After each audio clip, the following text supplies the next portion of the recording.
कुछ राज्यों ने सोचा उन्होंने रेगिस्तान को हरा दिया है। उन्होंने सोचा उन्होंने प्रकृति को ही मात दे दी है। उन्होंने रेत में गगनचुंबी इमारतें खड़ी की, देश के आकार के शहर, ऐसे खेत जहां कुछ नहीं उगना चाहिए था, और कुछ दशकों तक यह असल में काम भी किया। पर फिर यह बंद हो गया, क्योंकि ये राष्ट्र कभी रेगिस्तान को हरा नहीं रहे थे। वे तो बस उससे उधार ले रहे थे, और अब ये कर्ज चुकाने का समय आ गया है। हम जिस बात पर गौर करने वाले हैं वह आधुनिक इतिहास के सबसे खतरनाक दावों में से एक है। एक दांव जिसने बंजर जमीन को चमचमाते मेगा शहरों में बदला। एक दांव जिसने लाखों लोगों का पेट भरा, वैश्विक तेल बाजारों को ईंधन दिया और मध्य पूर्व का नक्शा बदल दिया। एक ऐसा दांव जो ऊपरी तौर पर किसी चमत्कार जैसा लगा, पर हर चमत्कार की एक कीमत होती है, और खाड़ी के देश अब जानने वाले हैं कि उन्हें इसकी असल में कितनी कीमत चुकानी पड़ेगी, क्योंकि जिस संसाधन से उन्होंने यह सब बनाया उसे कभी भी हमेशा नहीं रहना था, और प्रकृति अब वह सब वापस लेने वाली है। आइए देखें बाहर से लोग क्या देखते हैं। 2026 में दुबई का नजारा देखें। बुर्ज खलीफा बादलों को चीरता हुआ, 8 लेन के हाईवे उस खाली रेगिस्तान को चीरते हुए जो कभी कुछ नहीं था। हरे भरे पार्क, एक ऐसे शहर में जहां औसत बारिश साल में मुश्किल से 100 मिलीमीटर होती है। इंडोर स्की ढलाने, एक ऐसे देश में जहां गर्मियों में पारा 45 डिग्री सेल्सियस पार कर जाता है। समुद्र तल से निकाले गए ताड़ के पेड़ों जैसे कृत्रिम द्वीप, झरने जो ग्रह के सबसे सूखे स्थानों में से एक में एक 50 मीटर हवा में उछलते हैं। फिर सीमा पार सऊदी अरब को देखें। रियाद 70 लाख से अधिक आबादी वाला मेगा शहर, बिल्कुल वीराने के बीच। नियोम बेल्जियम की लंबाई के बराबर एक नियोजित भविष्य का शहर, एक ऐसे कठोर रेगिस्तान में उग रहा है जहां मानव इतिहास के अधिकांश समय लगभग कोई नहीं रहा। गेहूं के खेत, डेयरी फार्म, खजूर के बागान, सभी क्षितिज तक फैले हुए। हजारों सालों तक अरब प्रायद्वीप पृथ्वी के सबसे कठोर स्थानों में से एक था। बेड़ाविन जनजातियां लगातार एक मरुद्यान से दूसरे मरुद्यान जाकर जिंदा रहती थीं, जिनकी सभ्यताएं एक अकेले कुएं के इर्द गिर्द बनी थीं। पानी इतना अनमोल था कि उसने धर्म, युद्ध, विवाह और कानून को आकार दिया। कुरान में, जो इसी रेगिस्तान में प्रकट हुआ, पानी का जिक्र 60 से ज्यादा बार आता है। और फिर एक इंसानी जीवन काल से भी कम समय में यह सब बदल गया। शहर रेत से फूट पड़े, आबादी कई गुना बढ़ गई। अकेले सऊदी अरब की आबादी 1960 में लगभग 25 लाख से बढ़कर 2024 तक 3.5 करोड़ हो गई। कांच की मीनारों ने तंबुओं की जगह ले ली। जिस रेगिस्तान ने इतिहास के हर विजेता को हराया था, उसे अचानक सजाया संवारा जा रहा था।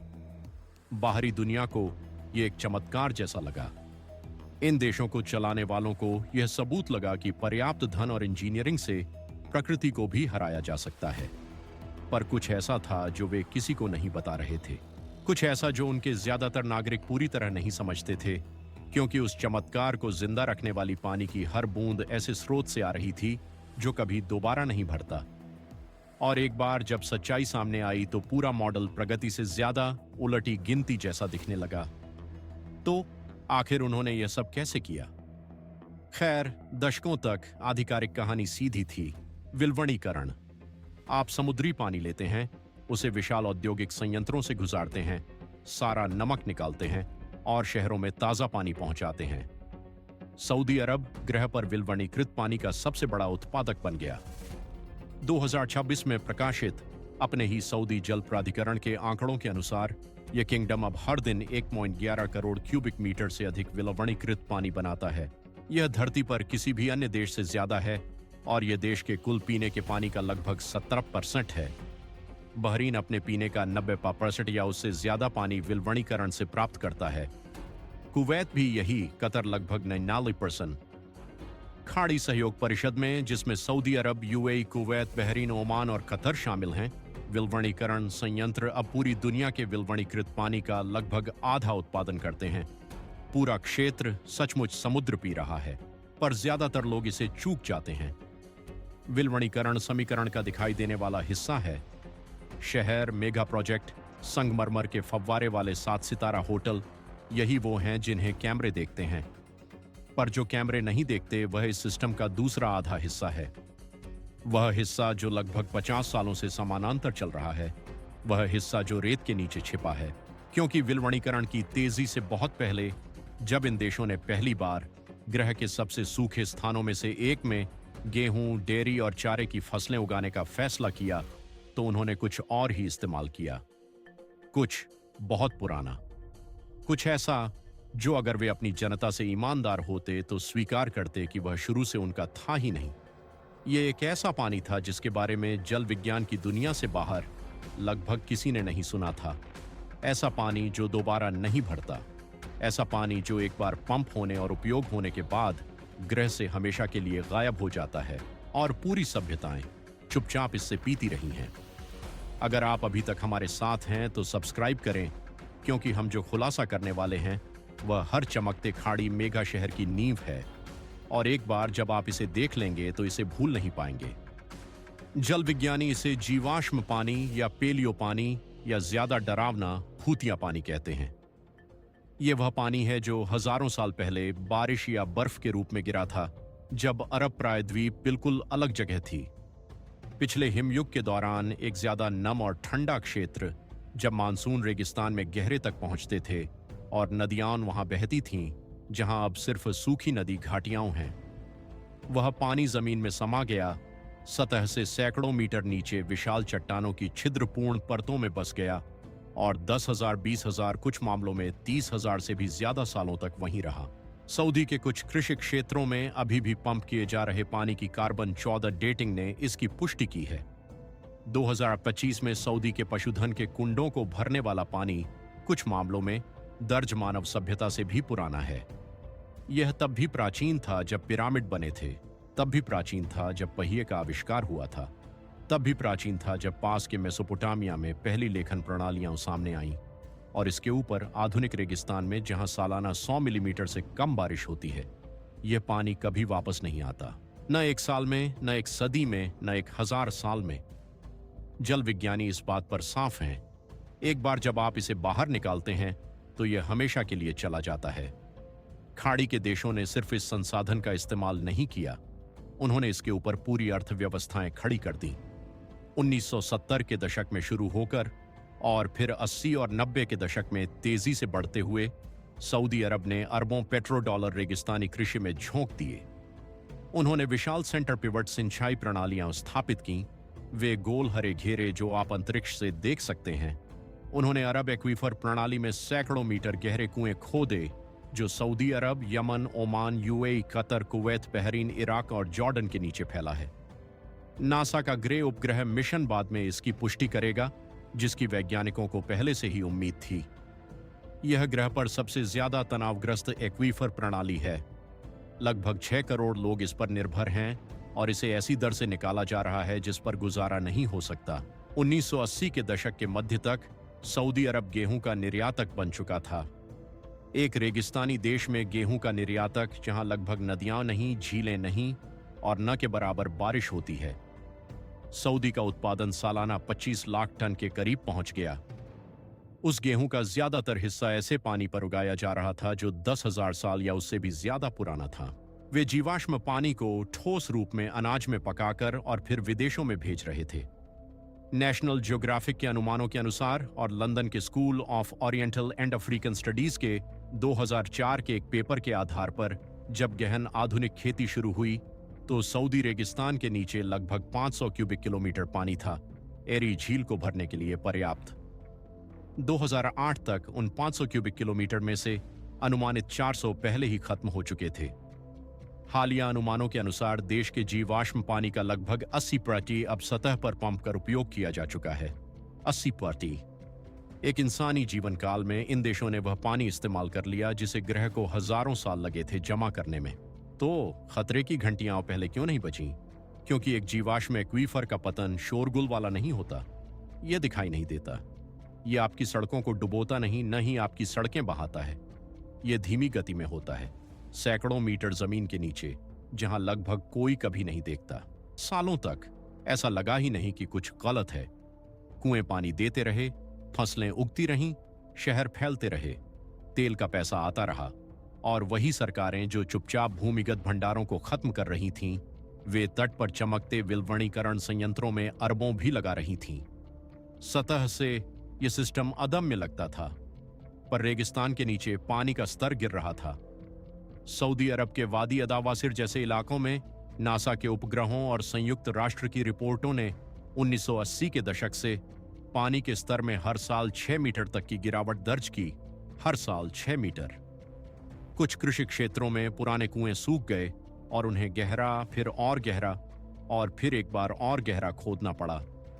और हर वह मीटर जो गायब हुआ वह पानी था जिसे ग्रह कभी वापस नहीं लौटाने वाला था। सीमा पार ईरान में भी यही हो रहा था, जहां सदियों पुरानी पानी की सुरंगें, जिन्हें कनात कहा जाता है, प्राचीन गुरुत्वाकर्षण आधारित प्रणालियां जिन्होंने 2000 से अधिक सालों तक ईरानी पठार पर जीवन को संभाला था, उन्हें व्यवस्थित रूप से छोड़ दिया जा रहा था। यूनेस्को द्वारा मान्यता प्राप्त ये सुरंगें एक इंजीनियरिंग चमत्कार थीं जो उथले भूजल का ऐसे इस्तेमाल करती थीं जिससे वह प्राकृतिक रूप से फिर से भर सके। उन्होंने फारसी सभ्यता को सूखे आक्रमणों और साम्राज्यों के दौरान 2000 सालों तक जिंदा रखा था। ईरान ने इसके बजाय बांधों और आधुनिक कुओं को चुना, 600 से अधिक बांध बनाए और इतनी आक्रामक तरीके से ड्रिलिंग की कि पूरा क्षेत्र धंसने लगा। नवंबर 2025 में राष्ट्रपति मसूद पेजेशकी के आधिकारिक स्वीकारोक्ति के अनुसार तेहरान प्रांत अब सालाना 30 सेंटीमीटर तक धंस रहा है। सड़कें दरक रही हैं, इमारतें झुक रही हैं। जमीन के नीचे जहां कभी प्राचीन पानी था वहां खाली जगह बन रही है। कई जगहों पर कनात भर दिए गए या बस भुला दिए गए। यह वह हिस्सा है जिसने हर किसी को डरा दिया होना चाहिए था। दुबई के शानदार झरने नहीं, रियाद के गेहूं के खेत नहीं, बल्कि उनके पैरों के नीचे के वास्तविक पानी का धीमा खामोश गायब होना। पर क्योंकि कुछ भी दिखाई नहीं दे रहा था, परियोजनाएं बड़ी होती गईं और वहीं असली जाल बिछाया गया था, क्योंकि सिस्टम चलता नहीं रहा। यह ज्यादा महत्वाकांक्षी, ज्यादा महंगा और उन संसाधनों पर ज्यादा निर्भर होता गया जो अब मौजूद नहीं थे। सऊदी अरब निर्माण करता रहा। नियोम बेल्जियम से भी लंबी एक नियोजित मेगा शहर 2017 में घोषित की गई थी, जिसकी कीमत कुछ विश्लेषकों ने $5 ट्रिलियन से ज्यादा आंकी थी। इसे ऐसे क्षेत्र में बनाया जा रहा है जहां प्राकृतिक ताजा पानी नाम मात्र का भी नहीं है।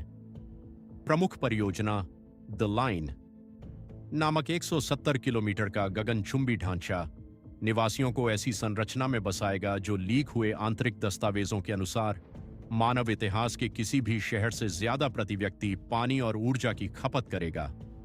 दुबई ने अपने क्षितिज का विस्तार फारसी खाड़ी में ही किया, समुद्र तल के ऊपर कृत्रिम द्वीप बनाए। कतर ने 2022 विश्व कप की मेजबानी की, जहां स्टेडियम 14 डिग्री सेल्सियस की गर्मी में खुली हवा में पूरी शक्ति से एयर कंडीशनिंग चलाकर ठंडे किए गए। यह बड़े पैमाने पर एक राज्य संचालित ग्रिड द्वारा संचालित था, जिसने विलवणीकरण संयंत्रों को भी बिजली दी, जिसने देश को जीवित रखा। लगभग 2 लाख निवासियों के लिए बना नया लुसेल शहर एक ऐसे देश में जहां असल में कोई बारिश नहीं होती, लगभग पूरी तरह से विलवणीकृत पानी पर बनाया गया। पूरे क्षेत्र में आबादी की संख्या तेजी से बढ़ी। अकेले यूएई की आबादी 1960 में 2 लाख से कम से बढ़कर 2020 के मध्य तक 1.1 करोड़ से ज्यादा हो गई। उस आबादी का ज्यादातर हिस्सा ऐसे शहरों में केंद्रित है जो लगभग पूरी तरह से विलवणीकृत पानी और खाद्य आयात पर निर्भर हैं। विलवणीकरण संयंत्रों को चलाने वाली ऊर्जा हटा दें या भोजन लाने वाले जहाजों को हटा दें तो इन देशों को कुछ ही दिनों में संकट का सामना करना पड़ेगा। और खाद्य आयात अपने आप में पानी का एक छिपा हुआ बिल है। खाड़ी भर में खाया जाने वाला ज्यादातर गेहूं, चावल और पशु चारा कहीं और किसी और के पानी का इस्तेमाल कर उगाया जाता है और समुद्र के रास्ते भेजा जाता है। 2016 में सऊदी अरब ने अपना घरेलू गेहूं कार्यक्रम बंद करने के बाद इस किंगडम ने अफ्रीका और दक्षिण एशिया में बड़े कृषि क्षेत्र पट्टे पर लेना शुरू कर दिए, अपनी पानी की निर्भरता को दूसरे लोगों के एक्वीफर में निर्यात कर दिया। रेगिस्तान का चमत्कार अब हजारों किलोमीटर दूर के देशों को चुपचाप सूखा रहा था। यह कोई स्थिर प्रणाली नहीं है, यह तो एक रस्सी पर चलने का खेल है। और सालों तक यह एक ही चीज सस्ते जीवाश्म ईंधन से हवा में टिका रहा। समुद्री पानी को पीने के पानी में बदलने के लिए आपको भारी मात्रा में ऊर्जा चाहिए। फ्रांसीसी अंतर्राष्ट्रीय संबंध संस्थान के शोध के अनुसार और 2025 में अटलांटिक काउंसिल द्वारा इसकी पुष्टि की गई, सऊदी अरब अकेले हर दिन लगभग 3 लाख बैरल तेल जलाता है, सिर्फ अपने विलवणीकरण संयंत्रों को बिजली देने के लिए। 2005 से पानी के विलवणीकरण के लिए किंगडम की कुल बिजली खपत 3 गुना हो गई है। अब यह एक बड़े परमाणु ऊर्जा स्टेशन के सालाना उत्पादन के बराबर है। जरा सोचिए, हर साल एक पूरे परमाणु संयंत्र के बराबर बिजली सिर्फ नल चलते रहने के लिए। यह वह संरचनात्मक सच्चाई है जिसे खाड़ी ने संगमरमर और कांच की दीवार के पीछे छिपा रखा है। धन तेल बेचकर आता है। तेल विलवणीकरण का भुगतान करता है और विलवणीकरण शहरों को जिंदा रखता है। पर किसी एक हिस्से को हटा दें और पूरी मीनार डगमगाने लगती है। इस बात को जोड़ दें कि रेगिस्तान के नीचे का जीवाश्म पानी अब 80% खत्म हो चुका है और डगमगाहट धीमी गति में पतन जैसी लगने लगती है। फिर प्रकृति ने पलटवार करने का फैसला किया, क्योंकि जहां खाड़ी देश अपने भूमिगत भंडारों को खाली करने और अपने तटीय जल कारखाने बनाने में व्यस्त थे, वहीं उनके ऊपर का मौसम बदल रहा था और यह उनके हक में नहीं बदल रहा था। दक्षिणी खाड़ी में हवा का तापमान अब प्रति दशक लगभग 0.5 डिग्री सेल्सियस बढ़ रहा है। यह वैश्विक औसत का लगभग 2 गुना है। फारसी खाड़ी में समुद्र की सतह का तापमान प्रति दशक लगभग 0.4 डिग्री सेल्सियस बढ़ रहा है। यह खाड़ी पहले से ही ग्रह के सबसे गर्म समुद्रों में से एक है, जो सतह पर नियमित रूप से 35 डिग्री सेल्सियस तक पहुंचती है। 1990 के दशक के अंत से बार बार हुई लू की घटनाओं में हजारों सालों से बचे हुए मूंगे के टीले ब्लीच होकर मर चुके हैं। अंदरूनी इलाकों में भी तस्वीर उतनी ही अंधकारमय है। नवंबर 2025 में प्रकाशित विश्व मौसम विशेषता विश्लेषण के अनुसार पूरा उर्वर अर्धचंद्र, वह क्षेत्र जिससे टाइग्रिस और यूफ्रेट्स नदियां बहती हैं, 5 साल के सूखे के बीच है, जिसे मानव जनित जलवायु परिवर्तन ने काफी बदतर बना दिया है। इराक नदियों के बीच की मूल भूमि ने 2025 में 1933 के बाद से अपना सबसे सूखा साल दर्ज किया। टाइग्रिस और यूफ्रेट्स नदियां सिर्फ उसी साल 87% तक गिर गईं। इराकी जल भंडार सिर्फ 12 महीनों में लगभग 18 अरब क्यूबिक मीटर से घटकर लगभग 10 अरब हो गए। पौराणिक मेसोपोटामिया के दलदल, जिन्हें 2016 में यूनेस्को विश्व धरोहर स्थल के रूप में मान्यता मिली थी, अब अपने मूल आकार के केवल 7 से 10% तक सिकुड़ गए हैं। जून 2025 में इराकी राष्ट्रपति अब्दुल लतीफ रशीद द्वारा उद्धृत आंकड़ों के अनुसार अब भैंसों के कंकाल उस सूखी फटी हुई मिट्टी पर बिखरे हैं जहां कभी नरकट के खेत थे। इराकन के जल मंत्री ने 2025 की गर्मियों में घोषणा की कि सितंबर में गेहूं की बुवाई पूरी तरह से रोकी जा रही थी, क्योंकि पानी बस नहीं था। सीमा पार सीरिया में तस्वीर और भी बदसूरत थी। नवंबर 2025 में विश्व मौसम विशेषता द्वारा प्रकाशित शोध के अनुसार सीरिया के कुछ हिस्सों में बारिश लगभग 70% गिर गई थी। देश की लगभग 304 वर्षा आधारित कृषि भूमि अपंग हो गई थी। अकेले गेहूं की कमी 3 लाख टन आंकी गई थी। एक ऐसा क्षेत्र जिसने हजारों सालों तक साम्राज्यों का पेट भरा था, आधे दशक के भीतर कृषि के लिए अव्यवहार्य बन रहा था। और फिर ईरान की बारी आई। नवंबर 2025 में ईरान के राष्ट्रपति मसूद पेजेशकी ने आधुनिक इतिहास में किसी राष्ट्राध्यक्ष द्वारा दिए गए सबसे असाधारण भाषणों में से एक दिया। उन्होंने देश को बताया कि अगर दिसंबर तक तेहरान में बारिश नहीं हुई तो लगभग 1.5 करोड़ लोगों के शहर को खाली करना पड़ सकता है। तेहरान को पानी पहुंचाने वाले 5 मुख्य जलाशयों की क्षमता लगभग 11% तक गिर गई थी। लतियान बांध शहर की मुख्य जीवन रेखाओं में से एक 10% से नीचे था। ईरान का दूसरा सबसे बड़ा शहर मशाहद लगभग 3% क्षमता वाले जलाशयों से पानी प्राप्त कर रहा था, जिसमें एक बांध कथित तौर पर शून्य पर था। ईरान सालों के आंतरिक प्रस्तावों के बाद खुले तौर पर अपनी राजधानी को मकरान के दक्षिणी तटीय क्षेत्र में ले जाने पर विचार कर रहा था और रेगिस्तान आगे बढ़ता रहा। अब पूरे खाड़ी क्षेत्र पर फिर से एक नजर डालें और जाल स्पष्ट हो जाता है। रेगिस्तान के नीचे का जीवाश्म पानी लगभग खत्म हो चुका था। मध्य पूर्व के अंदरूनी हिस्सों को पोषित करने वाली नदियां ऐतिहासिक निचले स्तर पर हैं। फारसी खाड़ी खुद, वही समुद्र जिस पर ये देश विलवणीकरण के लिए निर्भर करते हैं, हर साल ज्यादा गर्म और खारा होता जा रहा है। आंशिक रूप से जलवायु परिवर्तन के कारण और आंशिक रूप से उस खारे पानी के कारण जिसे विलवणीकरण संयंत्र इसमें वापस पंप करते हैं। वॉशिंगटन में अरब सेंटर ने हालिया शोध का हवाला देते हुए कहा है कि खाड़ी के पानी को अब सामान्य समुद्री पानी से लगभग 25% ज्यादा खारा माना जाता है, जिससे विलवणीकरण संयंत्रों को हर नए क्यूबिक मीटर ताजे पानी को निकालने के लिए ज्यादा ऊर्जा का उपयोग करना पड़ता है। वह प्रणाली जिसे खाड़ी को प्रकृति से मुक्त करना था, उसने अब इसे और भी गहरी निर्भरता में जकड़ दिया है। सस्ती ऊर्जा हटा दें तो विलवणीकरण वहन करने योग्य नहीं रहता। खारे पानी को लवणता बढ़ाने दें तो विलवणीकरण कठिन हो जाता है। जलवायु को गर्म होने दें और पानी की मांग बढ़ जाती है, ठीक उसी समय जब खाड़ी की इसे प्रदान करने की क्षमता टूटने लगती है। और फिर 2026 की शुरुआत में वह चेतावनी आई, जिसने इस सिद्धांत को वास्तविकता में बदल दिया। जब 2026 के फरवरी के अंत और मार्च की शुरुआत में एक तरफ ईरान और दूसरी तरफ संयुक्त राज्य अमेरिका और इजराइल के बीच युद्ध खाड़ी में फैल गया, तो यह संघर्ष लगभग तुरंत उस बुनियादी ढांचे तक पहुंच गया जिस पर कोई चर्चा नहीं करना चाहता था। 7 मार्च 2026 को ईरान के विदेश मंत्री ने संयुक्त राज्य अमेरिका पर कैशम द्वीप पर एक ताजे पानी के विलवणीकरण संयंत्र पर हमला करने का आरोप लगाया, जिससे लगभग 30 गांवों की आपूर्ति ठप हो गई। अगले ही दिन बहरीन ने बताया कि एक ईरानी ड्रोन ने उसके अपने एक विलवणीकरण संयंत्र को क्षतिग्रस्त कर दिया था। कुवैत और यूएई ने जल्द ही इसी तरह के नुकसान की सूचना दी। अटलांटिक काउंसिल और bulletin of the atomic scientists दोनों ने मार्च और अप्रैल 2026 में प्रकाशित लेखों में चेतावनी दी कि जल बुनियादी ढांचे पर हमला करने के खिलाफ अनकहा निषेध आखिरकार टूट गया था और दुनिया को अचानक याद आया जो जल विज्ञानी दशकों से कह रहे थे। ये देश अजेय नहीं है। उनकी पूरी आबादी को सही इमारतों पर कुछ ड्रोन हमलों से अस्तित्वगत दबाव में डाला जा सकता है।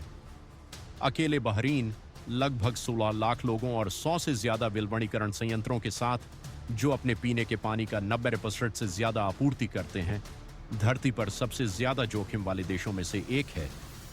मुट्ठी भर सफल हमले घंटों के भीतर एक मानवीय संकट पैदा कर सकते हैं। सऊदी अरब और यूएई ने भंडारण और अतिरिक्त क्षमता बना ली है। बहरीन, कुवैत और कतर कहीं ज्यादा कमजोर हैं। एक कदम पीछे हटें और पूरा जाल सामने आ जाता है। इन राष्ट्रों ने एक सदी से भी कम समय में अपने ज्यादातर जीवाश्म एक्वीफर खत्म कर दिए हैं। उन प्राचीन नदियों और दलदलों को खत्म कर दिया है जो वे कभी अपने पड़ोसियों के साथ साझा करते थे। उन्होंने खुद को एक ऐसे समुद्र पर ऊर्जा खर्च करने वाले विलवणीकरण संयंत्रों पर निर्भर बना लिया है जो बढ़ रहा है, गर्म हो रहा है और खारा होता जा रहा है, और उन संयंत्रों को सैन्य और राजनीतिक जोखिमों के सामने ला खड़ा किया है जो एक पीढ़ी पहले मौजूद भी नहीं थे। तो आखिर चमत्कार क्या था? यह मेगा शहर नहीं थे, न इंडोर स्की ढलाने, न रेगिस्तान में खिलते गेहूं के खेत। असली कहानी कुछ ज्यादा ही काली थी। इन राज्यों ने प्रकृति को नहीं हराया, उन्होंने बस उससे उधार लिया। उन्होंने उन नदियों से उधार लिया जो हजारों साल पुरानी थीं। उन्होंने उन एक्वीफर से उधार लिया जो हजारों साल पुराने थे। उन्होंने एक ऐसे मौसम से उधार लिया जो एक छोटे भूवैज्ञानिक पल के लिए उन्हें धोखा देने को माफ करने वाला था। और उन्होंने वह सब कुछ कांच की मीनारों, गोल्फ कोर्स, मेगा इवेंट्स और अगली महान वैश्विक शक्ति बनने के सपनों पर खर्च कर दिया। अब कर्ज देने वाला सामने आ गया है और ऋणदाता बैठकें नहीं करते। ऋणदाता मोलभाव नहीं करता। ऋणदाता को परवाह नहीं कि कितने अरब डॉलर संप्रभु धन कोशों में पड़े हैं। मरुस्थल मरुस्थल है, समुद्र समुद्र है, वायुमंडल वायुमंडल है। उनमें से किसी का कोई दायित्व नहीं कि वे मार्केटिंग ब्रोशर में लिखी कहानी के साथ खेलते रहें। चमत्कार क्षण भर के लिए वास्तविक था, पर गायब होते जल पर टिके चमत्कार सदा नहीं रहते। और अब सवाल है कि क्या खाड़ी में कीमत चुकानी पड़ेगी? कीमत पहले ही आ रही है। थ्राण पानी राशन कर रहा है। इराक तुर्की से ऊपरी बांधों से पानी छोड़ने की गुहार लगा रहा है। बहरीन अपने विलवणीकरण संयंत्रों में ड्रोन के छेदों को भर रहा है। सऊदी अरब ने शांति से गेहूं कार्यक्रम खत्म किया। अबू धाबी 90 दिनों तक का आपातकालीन पानी रेत में दबाने की दौड़ में है। असली सवाल यह है कि जब अगला बड़ा मध्य पूर्वी संकट आएगा तो क्या यह तेल के बारे में होगा, जैसा कि हर पश्चिमी सरकार आधी सदी से तैयारी कर रही है, या यह कुछ बहुत पुराने, बहुत सरल और पृथ्वी पर किसी भी वस्तु से कहीं कम मोलभाव योग्य होगा? क्या यह पानी के बारे में होगा? तो हमें टिप्पणियों में बताएं। क्या आपको लगता है कि खाड़ी अपनी तकनीक से इससे बाहर निकल सकती है, या हम एक पूरी सभ्यता के धीमे अंत को देख रहे हैं? और यदि आप हमसे ये विश्लेषण पाना चाहते हैं तो सब्सक्राइब करें। बहुत कुछ और आ रहा है, और इसमें से लगभग कुछ भी तसल्ली बख्श नहीं होगा।